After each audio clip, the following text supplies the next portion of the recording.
Thanks a lot, Dirk. Thank you so much. After that insightful session, we'll go a little deeper into one of the verticals that has been the talk of the town.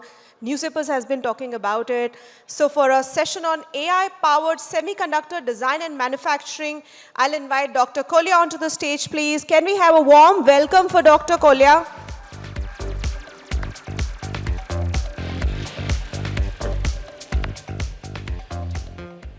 Thank you, Sunil. Thank you, Indu, for the invitation.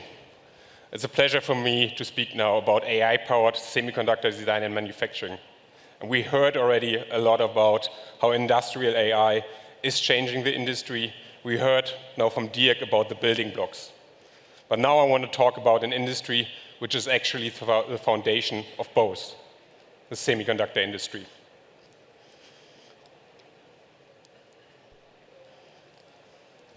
And I'm now the third speaker here on stage, and you know all about Siemens, but what you might not know is Siemens is actually supplying 29 out of the top 30 semiconductor companies with our software, with our automation, and with our electrification. And we are doing that globally. We are in the US, we are in Korea, we are in Taiwan, but we are also here with you in India to help you transform your industry to be a global design and manufacturing hub for semiconductors, so that this is all aligned with the Indian semiconductor mission. But why do we need to transform? We need to transform because AI is challenging the status quo. AI is going to add 13 trillion to the global GDP by 2030. That's 3 times of the current GDP of India, 2 times of Germany, and India even wants to go even bigger. Data centers are going to consume 2 times more energy what they are consuming already now. And also other industries, such as automotive, are going to be transformed by AI. We've heard about autonomous cars, and there's an increased need for 24% of chips to add intelligence to those companies. But it's not only cars and data center and the economy was going to be challenged. We also need to challenge how we design, manufacture, and build up the infrastructure for products. And we call that silicon-enabled, software-defined, AI-powered products produced in factories of the future. It's software-defined, as Dirk mentioned it already. Basically, the functionality on your phone defines how you use it, how it should be designed. But it is also silicon-enabled, because it only can perform the functionality you would have because there are specific chips, GPUs, CPUs, running those applications. And they are AI-powered because the algorithms bring you the great benefits to that. And we as Siemens, we are actually one of the examples in the industry because we are an industrial electronics player ourselves. We are deeply embedded into the semiconductor and the electronics ecosystem. So just give you a number, we at Siemens, we are buying 5 to 6 billion electronic components every year. And those components are then used in industrial electronics, which is software defined, because it ensures that your factories are running 24/7 with the utmost efficiency and uptime which they are needed. But we are actually also designing the chips which are powering, which are enabling those industrial electronics. Those are ASICs, application-specific integrated circuits, which really make sure that the functionality, the high reliability, the high energy efficiency is really embedded into the device itself. And of course, then our industrial electronics are running applications which are AI-powered. But it's not only industrial electronics. It's also the cars, it's the planes, it's the drones, it's everything becoming software-defined, silicon-enabled, and AI-powered. And chips are the foundation for all those. So how are we doing that? And you heard it several times already. We need to combine the real and the digital world to make that happen. And now to look specifically on which players we need in the semiconductor industry, I will speak about 3 things. the design of a semiconductor, the production of a semiconductor, and the ecosystem you need to make it happen. And when we're speaking about design, I don't need to bring you any example. We had just NVIDIA here back on the stage, who is designing one of the best world-class GPUs in the world. And also India here is one of the major hubs for supporting companies around the world with designing their chips. But you also need chip manufacturing. And here you have the integrated device manufacturers like Intel or specialized foundries such as Global Foundries, and we are actually working with all of them to make AI-powered manufacturing of semiconductors a reality. And third, let me now speak about the ecosystem, what players we do need there. You have the equipment and the material suppliers. So for example, the ASMLs, who are providing the advanced lithography machines for manufacturing the chips, but also chemical suppliers, which are crucial to be developed. And here we are, for example, working with Merck, who is one of the key suppliers in that industry.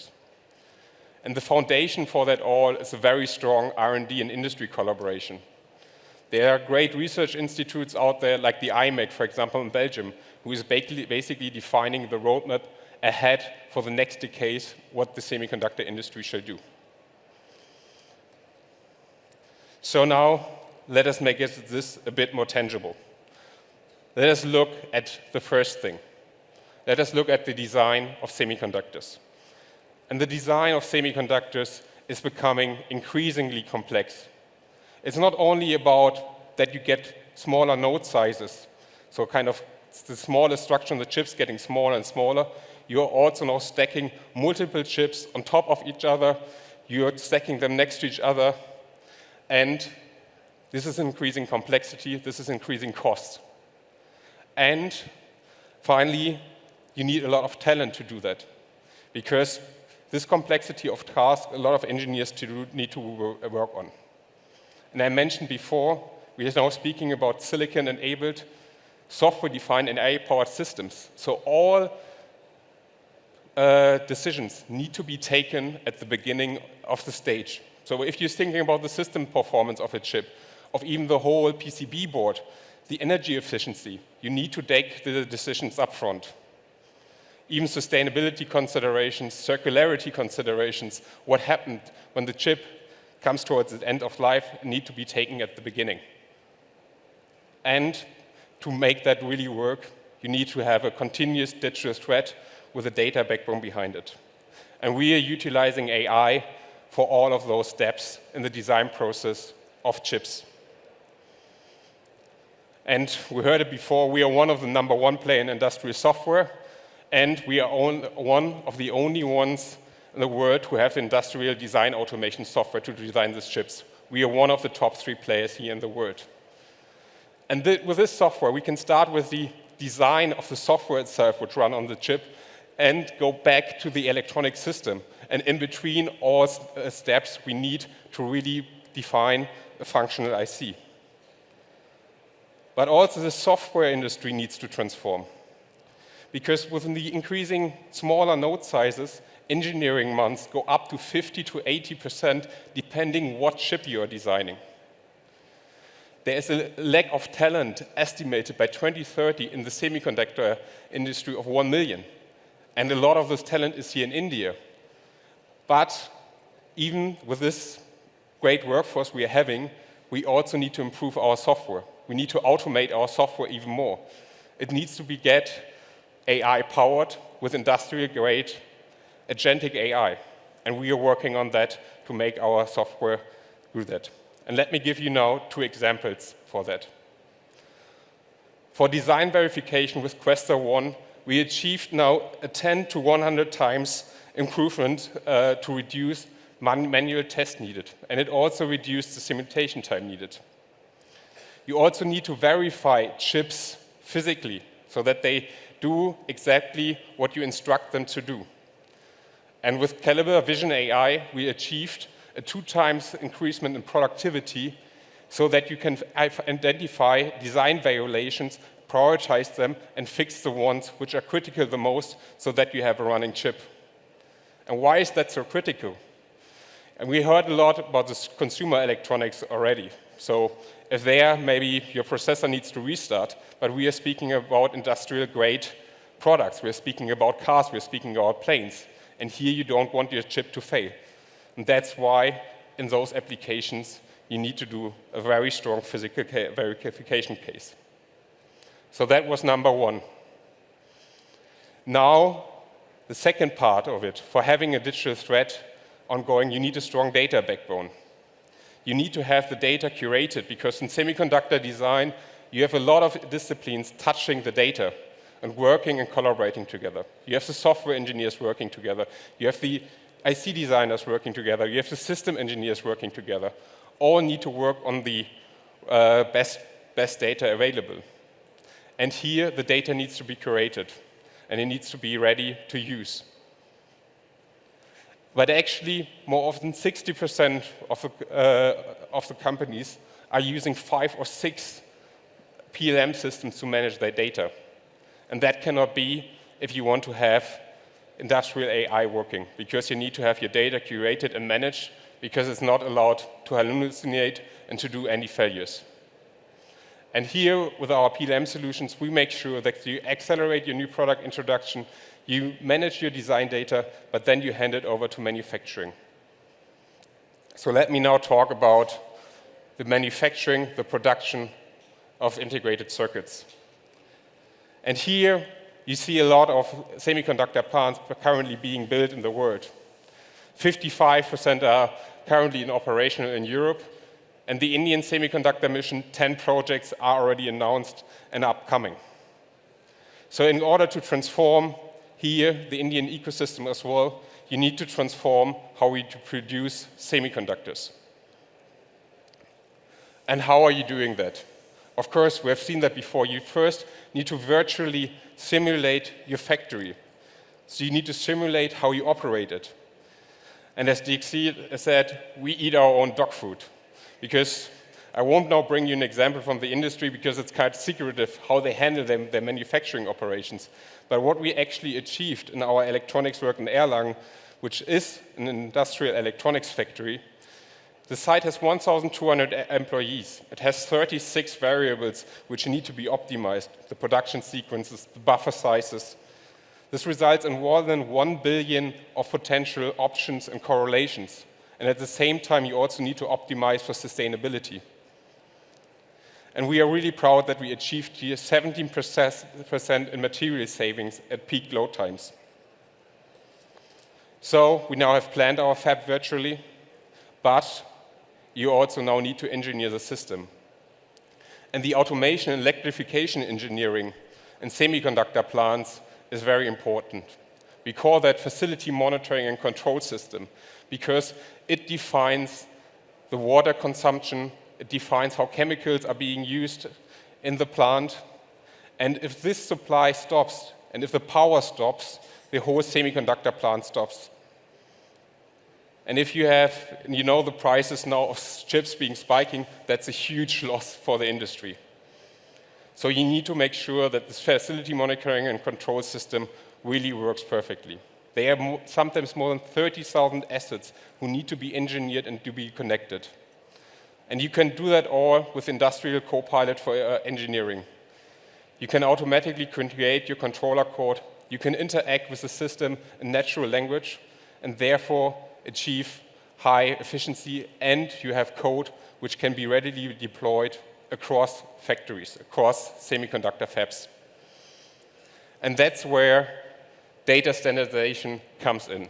Data standardization in semiconductors is very important, because the systems, they are very, very precise. They are optimized precisely to manufacture the smallest little components. And if you want to apply AI on those systems to optimize them, you have to create basically all the data portfolio. And this needs to be from the shop floor to the top floor for the automation, for the electrification and the building of semiconductor plants. Because once you have done it, you can apply predictive maintenance, you can apply AI applications across the board. You can compare across fabs how they are working, what you can improve, You can see with predictive maintenance applications, where do I need to send my maintenance team to optimize here, for example, the research usage. And what we achieved there, we achieved an equipment downtime decrease of 30 to 50% sometimes, and even we increased asset utilization by 20 to 45%. And that's what we would like to drive. So now, let me speak about the third thing, the ecosystem. This is the ecosystem of the end application, the cars, the planes we need to consider, because in the best case, you can start with designing your chips, you design your electronic system and the car itself all virtually. And we have a platform for that that's called Pay360. But once you have your virtual design, you also want to directly bring that into a factory, even when the factory is not built already. You want to try it out on the industrial equipment, making the production of the semiconductors possible. And with that, we need a lot of collaboration in the industry, because we are not there yet to bring all the pieces together, but we need to do that all virtually, because those fabs, they cost 19 billion, and it costs 500 million to bring up a semiconductor node. So here, the industry needs to increase its collaboration. And our answer for that, we enable the industry to design their silicon-enabled software-defined AI-powered applications in a virtual factory of the future. And your answer in India currently is, you are now fixing bottlenecks which you had in semiconductor production at scale. You're basically making your power reliable. You're fixing your water sources. So you are now there ready. You're attracting the local vendor ecosystem, bringing together all the pieces you need for the ecosystem, and you are now covering the whole value chain of semiconductor design and production. So let's jointly unlock this opportunity which is now there for India. Let's unlock that together to bring an AI-native semiconductor ecosystem to life, with technology to transform the everyday for everyone, jointly with you in India. Thank you.